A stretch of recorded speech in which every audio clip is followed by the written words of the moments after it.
Start the meditation with thoughts of goodwill.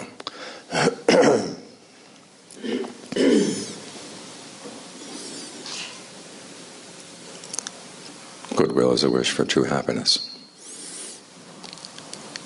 And because true happiness is found within, wishing goodwill to yourself and wishing goodwill to others contains no conflict.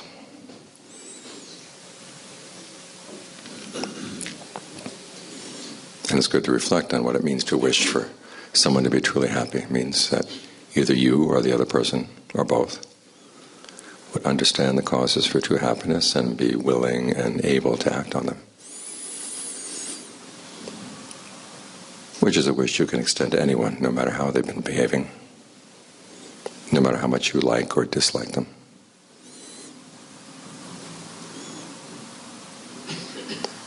So you can spread goodwill to all beings without any sense of hypocrisy.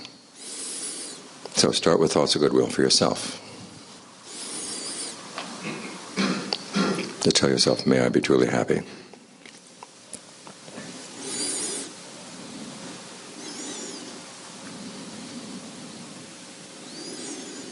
Let that thought sink in.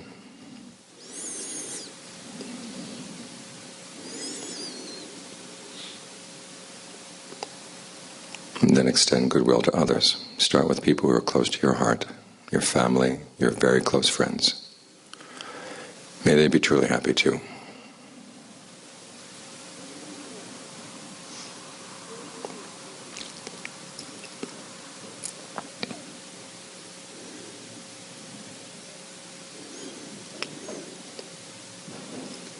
And then spread those thoughts out in ever widening circles. And people you know well and like.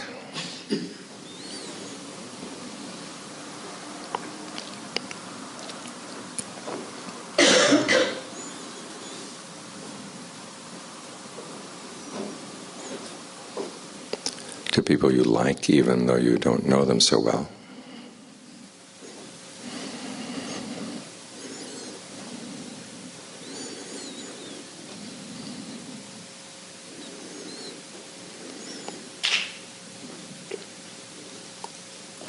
To people you're more neutral about.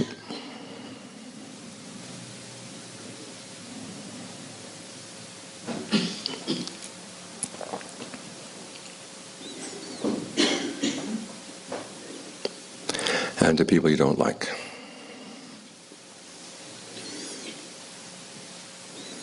Remember that the world would be a much better place if everyone could find true happiness within.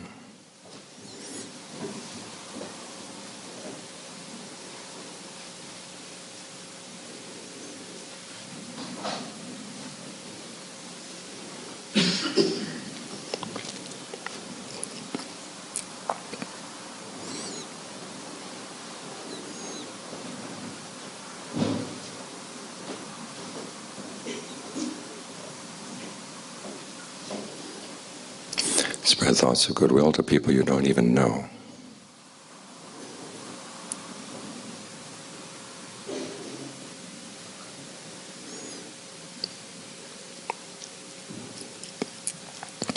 And not just people, living beings in all directions. East, west, north, south, above and below, out to infinity.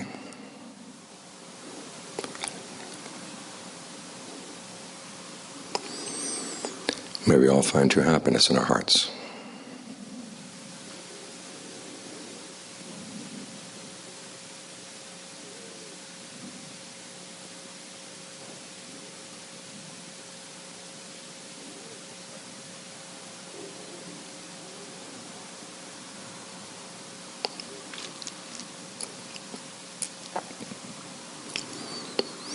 Now bring attention to the breath. Take a couple of good, long, deep in and out breaths.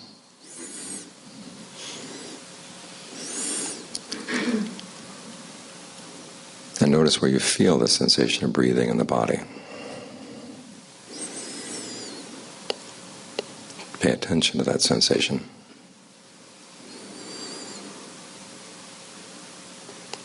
And then notice if it's comfortable. If long breathing feels good, keep it up. If not, you can change the rhythm, you can change the texture. In other words, make it faster or slower, heavier, lighter, deeper, more shallow.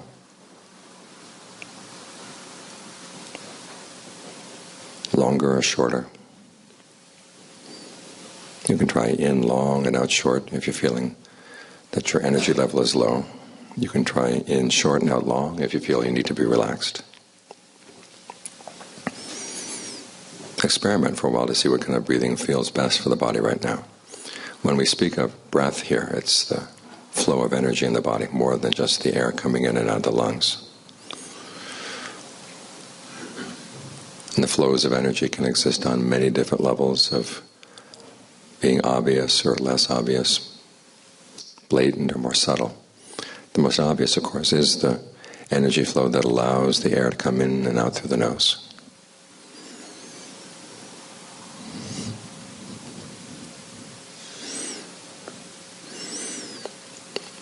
And if that movement of energy seems constricted or tight, think of loosening it up. Make it more expansive, more coordinated, more free-flowing.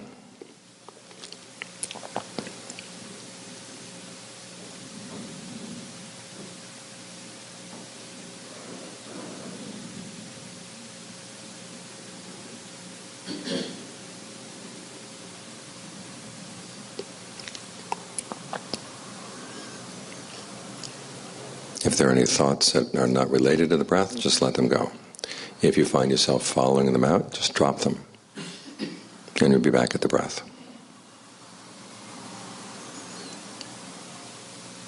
No matter how many times you wander off, 10 times, 100 times, just keep dropping the thoughts, coming back to the breath. Don't get discouraged.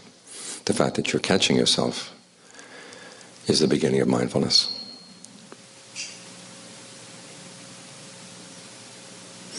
Each time you come back, reward yourself with a breath that feels especially good. Think of some part of the body that may not be getting good breath energy and nourishing it a little bit.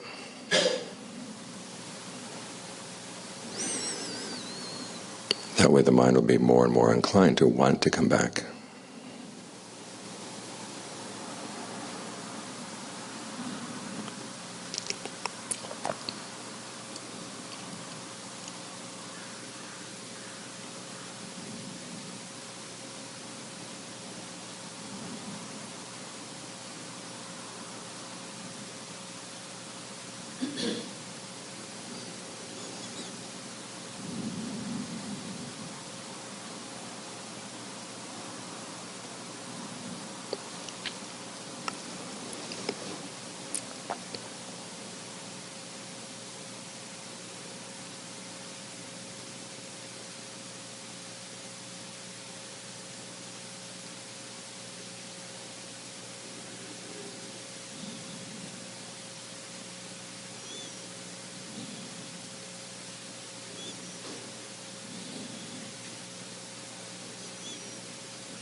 As the breath gets comfortable, there is this tendency sometimes to focus more on the comfort than on the breath, in which case your concentration loses its foundation, or gets a very fuzzy foundation.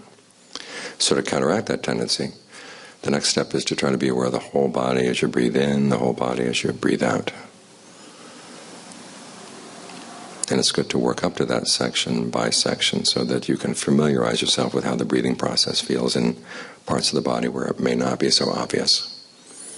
Then you can get a sense of how to connect to the various parts. So the breath energy feels coordinated throughout the body. Start down around the navel. Locate that part of the body in your awareness and watch it for a while as you breathe in, breathe out.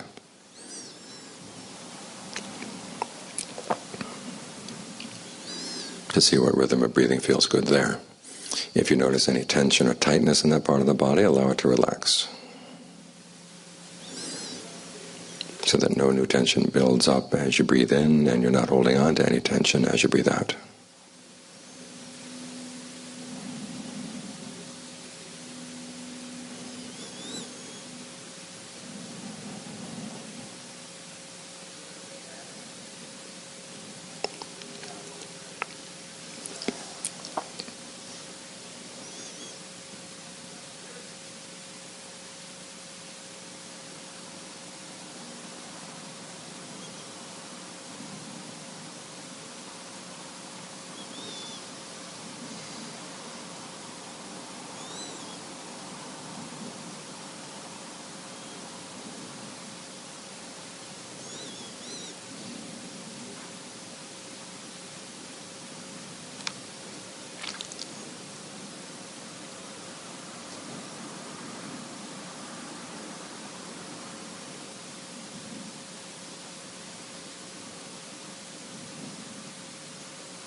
Now move your attention up to the solar plexus, the area right in front of the stomach, and follow the same 3 steps there.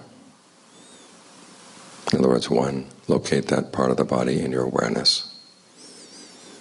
2, watch it for a while as you breathe in, breathe out to see what rhythm breathing feels good there. And 3, if there's any tension or tightness in that part of the body, allow it to relax and see if you can keep it relaxed all the way through the in-breath, all the way through the out.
Now you can conduct the rest of the survey of the body at your own pace. The chest, the neck, the head, then the back of the neck, down the shoulders and the arms. Then going back to the back of the neck, going down the back, through the hips, the legs, out to the toes.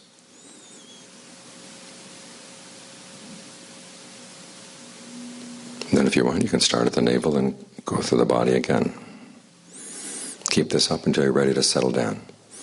Then allow your awareness to choose any one spot that you find most congenial, and then from that spot spread out and fill the whole body. So you're with the whole body all the way through the in-breath, the whole body all the way through the out. Your awareness will have a tendency to shrink sometimes, especially on the out-breath. So keep reminding yourself, whole body, whole body. As for the breath, think of all the breath energies in the various parts that you've surveyed flowing together. So the breath, too, is a whole body process. And then just see if you can maintain that sense of centered but broad awareness. Breath filling the body, a sense of ease filling the body, your awareness filling the body. If you lose focus, you can go back to the survey. Otherwise, just try to stay with this foundation, because as I said yesterday, it's like building a foundation in earthquake country. You want to make sure it's really solid.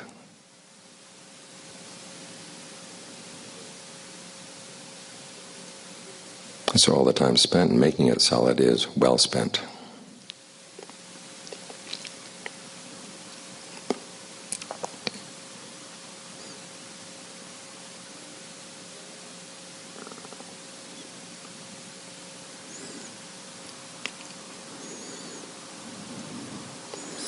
One of the names of the goal of the practice that the Buddha gave is security, a place of safety,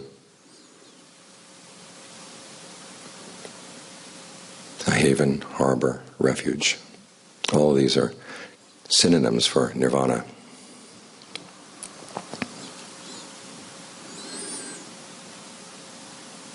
Because as the Buddha said, we live in a world of dangers. There's aging, illness, death, separation. We live in a world where we have to make choices in our actions, and sometimes we make bad choices, especially if the mind isn't trained. Even sometimes we think we're acting on good intentions, but it turns out they're not especially skillful. That notion of being skillful is central to the practice. When the Buddha was talking about his search for awakening, he would often phrase it as the search for what is skillful. The Pali term is kusala. Sometimes it's translated as wholesome, but that doesn't quite capture the meaning. You probably know the passage where the Buddha is talking to a young monk who was very delicately brought up. The story goes is that he was so delicately brought up that he had hair on the soles of his feet. The king heard about this and he wanted to see it. This is pretty strange. I'd like to see this. So he gets an invitation to visit the king. The parents receive the invitation and they know exactly why the king is inviting the son.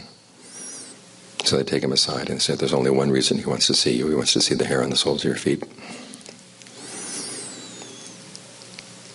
And so, when you go into the palace, don't stick out your feet in front of you. That would be impolite. But just sit in full lotus position. And the king can see the soles of your feet at a glance. So that's what the young man did. And at the end of his talk, the king said, well, I've talked to you about worldly matters now. He'd been addressing not only the young man, but other people as well. Now go see the Buddha. He'll talk to you about your welfare, not only in this lifetime, but also in the next. So the young man went to listen to the Buddha, was inspired by the Buddha's talk, and decided to ordain. But because he was so delicately brought up, when he was doing walking meditation, the soles of his feet began to bleed. And he began to get discouraged. He had been putting a lot of effort in and didn't have anything to show for it. And so he was thinking of disrobing. At that point, the Buddha was reading his mind. So he levitated from the top of Vulture Peak and appeared right in front of the young man. I don't know what you would think, but the idea of thinking something unskillful in your meditation, all of a sudden the Buddha appears in front of you. So were you thinking of this? That's what he said to the young man. And the young man said yes. And then the Buddha gave the analogy of the lute. You know, the one where it says, if the strings are too tight, it doesn't sound right. If the strings are too loose, it doesn't sound right. Try to find what the point of just right. In this case, the level of energy you're able to put in. And apparently the lute back in those days had 5 strings. And he said, to that you can tune the other strengths, starting with your level of energy. Tune that string first, and then from there you tune your conviction and your mindfulness, your concentration, and your discernment. So they all sound in tune to one another, and then you pick up your theme of meditation. But he prefaced his remarks to the young man. He said, before he gave the analogy, he said, when you're a young layperson Were you skilled at playing the lute? And the word he used, skilled, was kusala. He was not asking, did you play wholesome songs on your lute? He said, were you skilled? And that's a lot of what the practice is developing skills so that you can deal with a dangerous situation and not feel overwhelmed. Now, as the Buddha said, the basis for skillfulness is not in any innate goodness or wholesomeness in the mind.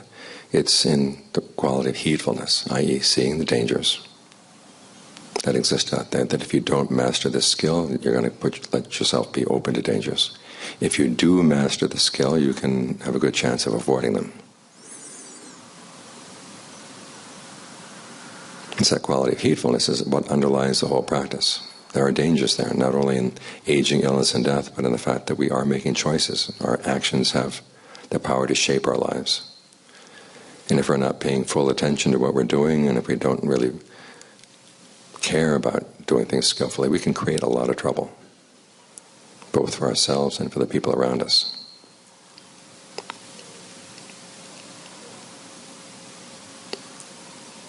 And so the Buddha, you may have noticed, illustrates a lot of his points about how to meditate, how to practice, by making analogies to skills, the skills of an archer, the skills of a cook,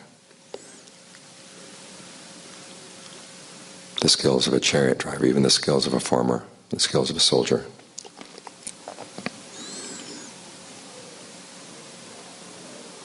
The types of manual skills where you really do make the difference between starving and not starving, winning and losing. And so it's good to think about your practice as a process of mastering skills. This is not only in the Pali text, you also see this in the teachings of the Ajahns. We hear so much about how the practice is one of letting go. But there are also things you have to hold on to. Letting go is something that you have to do with skill, realizing that some things should not be let go of until the very last part of the path. Other things should be let go of pretty quickly. And although sometimes it's difficult to let go, one of the problems is we let go of things that we haven't yet mastered. In other words, saying, well, I'll just content myself that I don't have good concentration or that my virtues are not perfect. That kind of contentment is not the contentment that the Buddha recommended. As he said, one of the secrets to his awakening was discontent with regard to the extent of his own skill. The contentment he taught had more to do with physical surroundings. You're content with your food, your clothing, your shelter, as long as these things are conducive to the practice.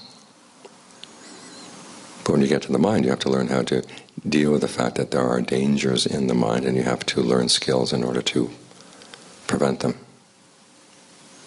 from causing that danger. There are potentials there. And learn how to do this with a sense of balance and not get neurotic or fearful about it, but just simply being matter of fact. There's a book by Barry Lopez called Arctic Dreams. And that was one of the qualities he said he noticed in the Inuit that he was living with. That they were alert to the fact that there were dangers all around them all the time, and yet they learned how to live with that with a sense of stability and calm, because they had mastered various skills that helped them, that would prepare them to deal with dangers.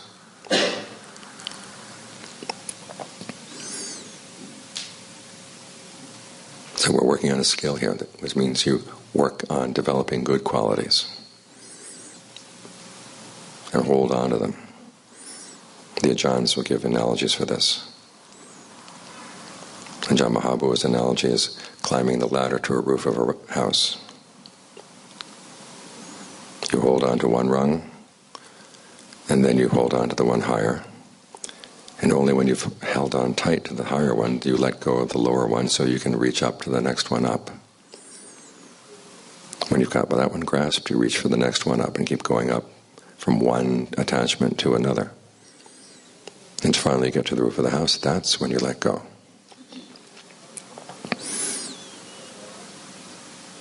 And John Fung's analogy was of a rocket going to the moon. When I went to first stay with him, this was not long after the American moonshots. And they said the practice is like the rockets going to the moon. You have the booster, And then when the booster's gotten you away from the earth, you drop the booster. And then there's the second stage. That takes you further. Then you drop that. And then you let go of everything else so that the capsule can get to the moon.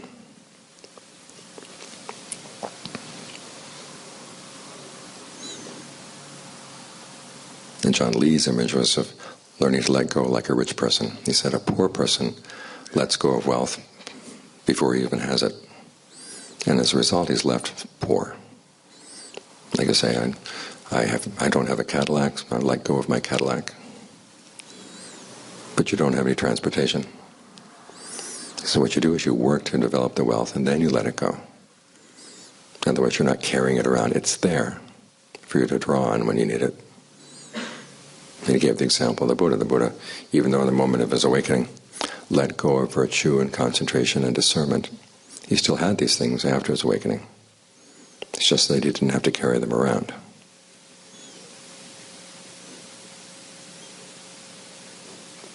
Oh, there's a John Cha's image. You're coming back from market, you're carrying a banana. Someone comes and asks you, why are you carrying the banana? You say, I'm going to eat it. And he says, are you going to eat the peel? No. Then why are you carrying the peel? At that point, Ajaan Geoff stops and says, with what are you going to answer this question? And his response had two levels. The first level is that you answer with desire. In other words, to give a good answer, you have to want to give a good answer. And then, of course, the good answer is because the time hasn't come to let go of the peel. If I let go of the peel, the banana will become mush in my hands.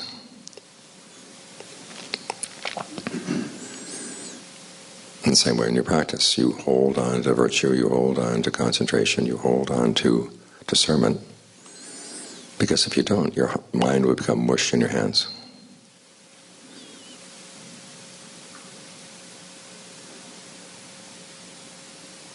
So always keep in mind that there are things you have to hold on to. Even as you're letting go of what's relatively unskillful.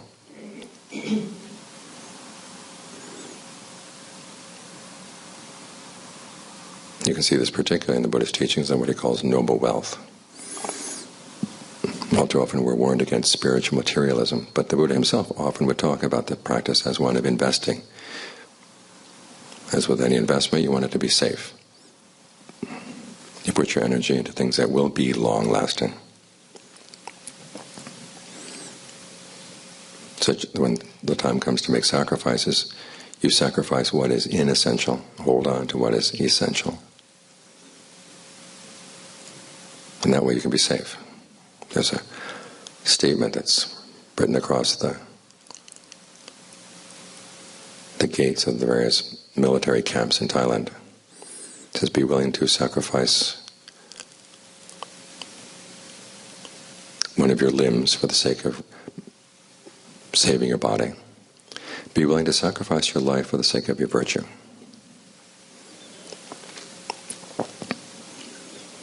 As we realize, we live in a world where we will have to lose things, but you want to make sure you don't lose the things that are of real value. So you invest in the things of real value.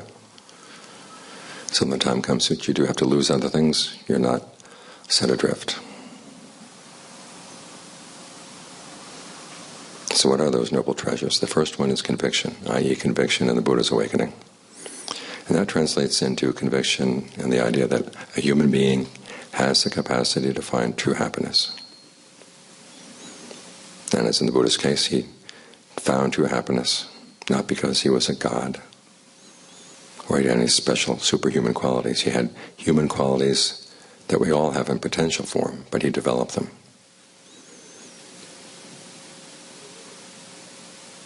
Wisdom, compassion, purity, heedfulness, resolve, ardency.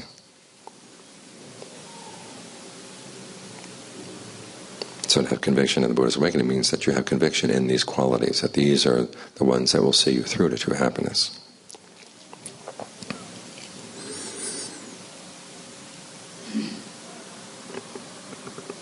And building on that is virtue. You take take up the precepts as promises to yourself.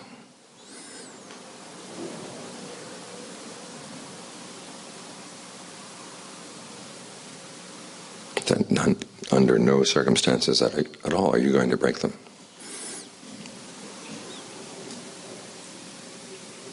Some people complain about the precepts being like hard and fast rules, but I think it's better to think of them as being clear-cut instructions.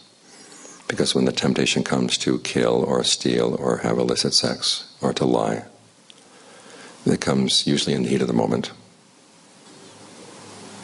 And it's at a time like that you don't need long, drawn-out disquisitions with lots of potential excuses. It's good to remember, no, no, no. It's like the instructions they give for dealing with bears. You see a bear, don't run. I mean, your immediate impulse will be to run. So always keep in mind, don't run.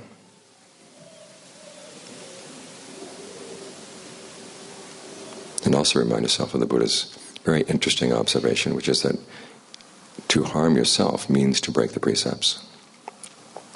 To harm someone else means to get them to break the precepts.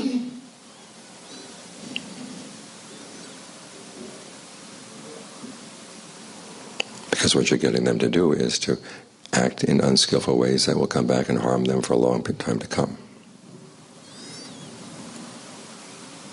So you hold to the precepts, you recommend to others when it's appropriate, i.e. when it's appropriate they're going to listen to you, to get them to hold the precepts. If you have children, make sure that this is something they really hold on to.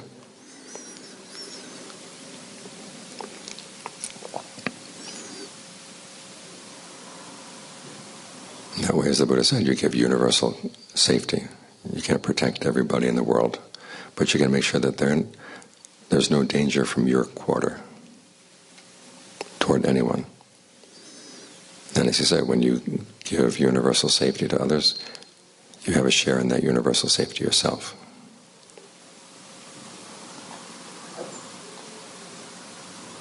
Now, to support your precepts are two other qualities, two other treasures, which are shame and compunction.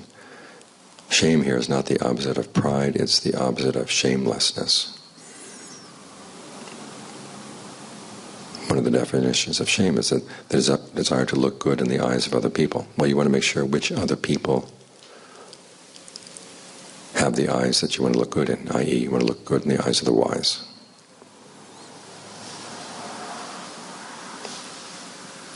So you're not going to do or say anything that would be shameful in that sense.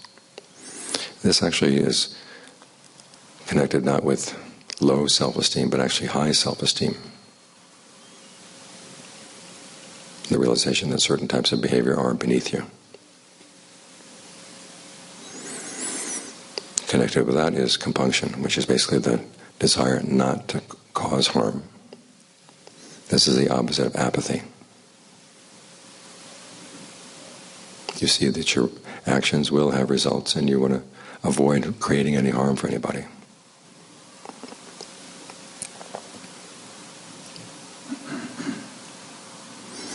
The other three treasures are generosity, a fund of knowledge, i.e. a fund of knowledge of the Dharma, and discernment. That fund of knowledge of the Dharma is something that gets overlooked often. You listen to the Dharma, you read the Dharma, try to keep it in mind. Sometimes it's good to memorize passages of the Dharma, especially ones that you find relevant to your life. I have a student down at the monastery who studied Spanish in Mexico. He was part of an exchange program. And soon after the students arrived from Texas, the Mexican host had a party, and the Mexican students sang Mexican folk songs. And then they turned to the Americans and asked for some American folk songs. And the Americans looked at one another and they didn't know any folk songs. All they knew was commercial jingles and theme songs for Gilligan's Island. So that's what they sang. So as you're going through life, you don't want to have Gilligan's Island going through your mind. It's better to have passages of the Dharma. This is why we chant, this is why we rethink things, this is why we memorize passages. So they're kind of there in the background. And you can draw on them when you need to. You may have seen the book, Awareness Itself. It actually came from my experience after Ajaan Geoff passed away. The first year after his passing, there was a lot of conflict in the monastery. People came into the monastery from other places and were trying to take it over. I was there. I was the one fighting them off. It was a difficult position to be in, the lone Westerner.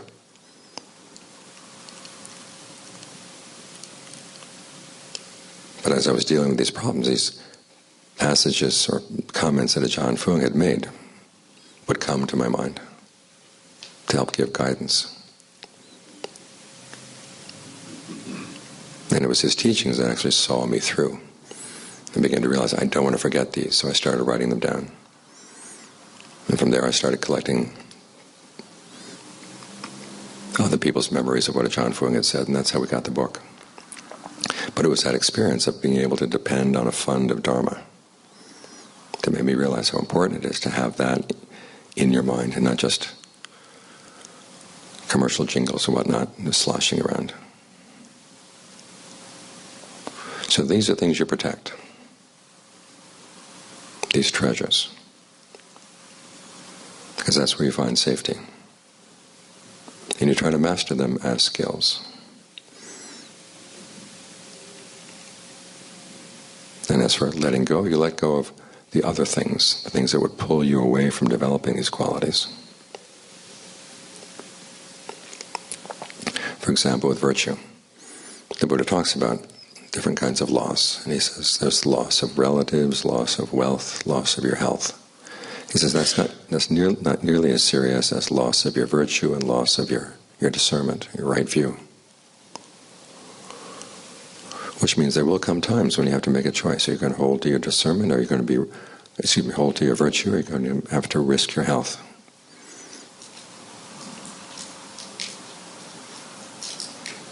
There are times when you have to go without if you actually hold to your precepts. But as he says, you drop your precepts, you've dropped something of real value, or real protection. So hold on to that. You apply your contemplation of what's inconstant, stressful, and not self to the other things that you might lose, the other things that might pull you into breaking the precepts. The same with concentration.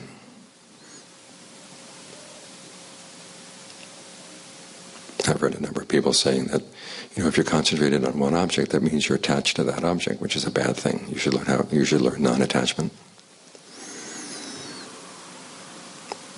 Or by developing concentration, you're putting investment into how the mind is going to develop in the future, and that's going to involve a sense of self, and you let go of your sense of self. Don't worry about the concentration. This is all very wrong-headed. Concentration is part of the peel of the banana. It's one of the rungs of the ladder. It's one of the booster rockets. You hold on to it as long as you need to. If you drop the booster rocket before you get off the earth, you're never going to get off the earth. If you let go of the rungs of the ladder, you fall back onto the ground.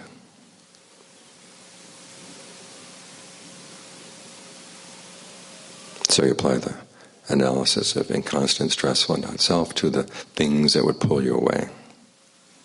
You learn to look at the disadvantages of the distracting thoughts.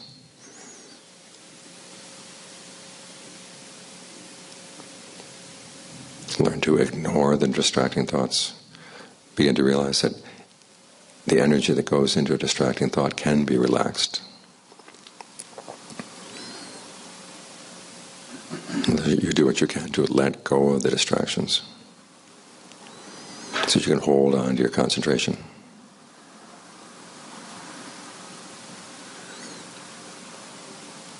The same goes with discernment. You hold on to right view. You hold on to the use of the three perceptions of inconstant, stressful, and not self when it's appropriate. And only when they've done their work do you let them go. Again, a common image in the forest tradition is of making a piece of furniture. While you're working on the furniture, you hold on to your saw, you hold on to your hammer, or you pick them up and hold on to them when you need them. But when the job is done, you put them all down. But you don't put them down until the job is done.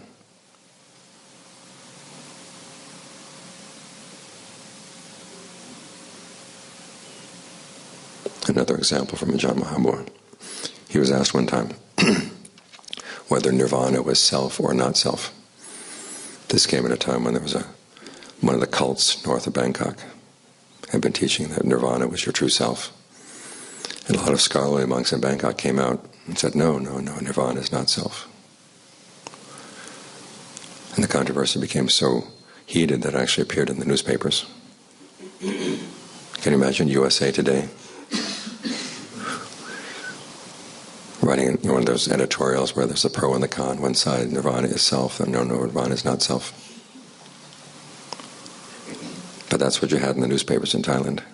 So someone asked Ajaan Geoff, is nirvana self or not self? He said, nirvana is nirvana. And then he explained, we use the teachings on self.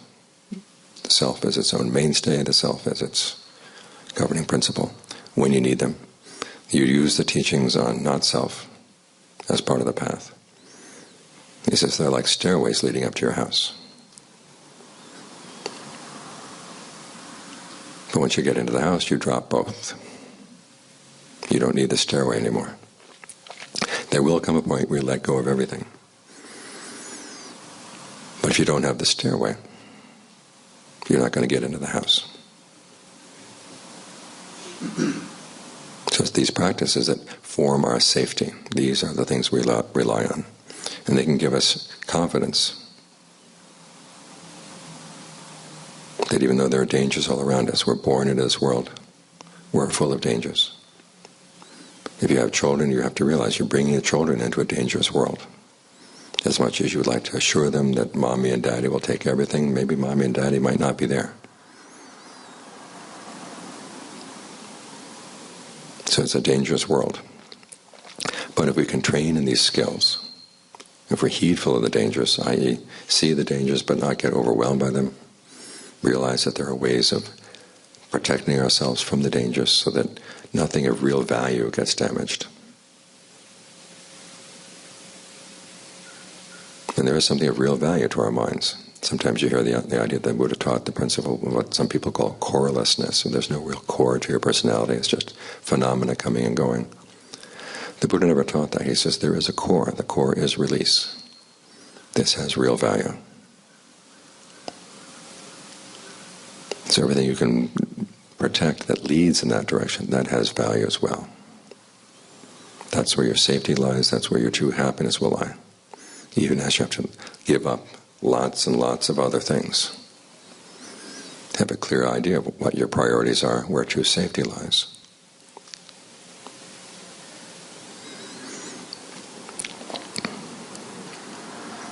And that way you can face the dangers of aging, illness, death, all the possibilities of choices you have to make.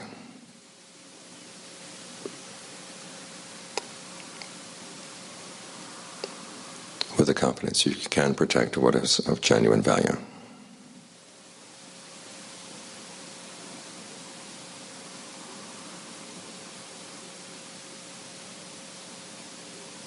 The unshakable release of the mind.